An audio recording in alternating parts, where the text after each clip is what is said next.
day one. Normally, when the state commits a terrible crime, they go to great lengths to cover it up, and yet in this case, the opposite happened. And we may ask ourselves, why? Why self-incriminate yourself so openly, so flagrantly? And the answer is simple, because Israeli leaders knew from the beginning they had total impunity granted to them by our political elites and my colleagues in the Western media who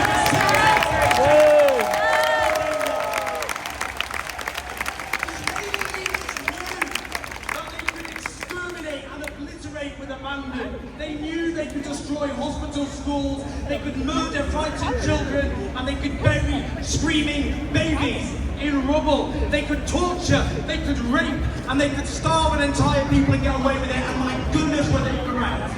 Now after 21 months of daily genocidal depravity, as images of emaciated Palestinians become impossible to suppress, a pandemic of hand-wringing has broken out amongst my colleagues in the Western media and in the corridors of power. But it is not driven by any desire to save the Palestinian people from the apocalyptic ruin imposed upon them by the West. It is driven by a desperation to save reputations, and indeed to preserve the freedom of the politicians who armed and facilitated this genocide, because mark my words, one day they will be hauled before the courts, and one day they will be sent to prison.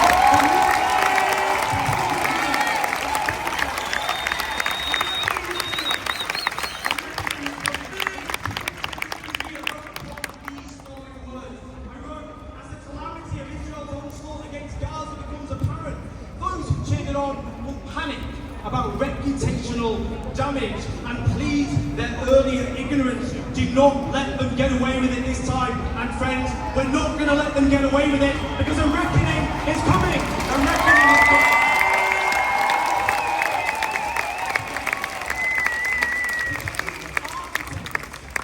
Genocide have turned the world on its head.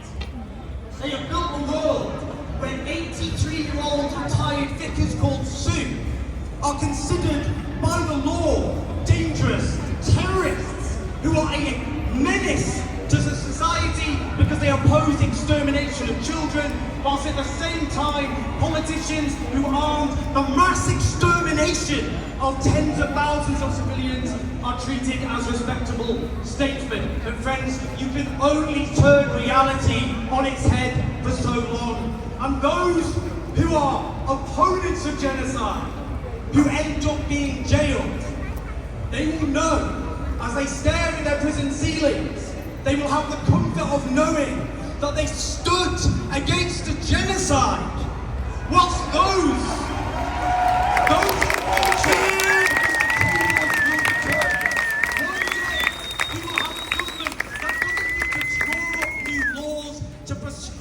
people who oppose genocide. They will simply enforce the existing law, the Genocide Convention of 1948, which criminalizes complicity in genocide and imposes a legal obligation on a government to prevent genocide. And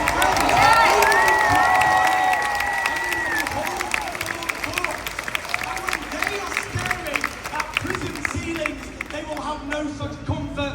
All they will have is the screams of Palestinian children to torture them for the rest of their lives.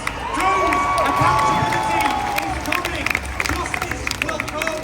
Time is running out for the complicit. Tick tock, tick tock, tick tock, tick tock, tick tock, tick tock. Keep fighting. Never get up until the Palestinian people, in your darkest moments, we say this to you: we will never give up on you. Free Palestine! Free Palestine!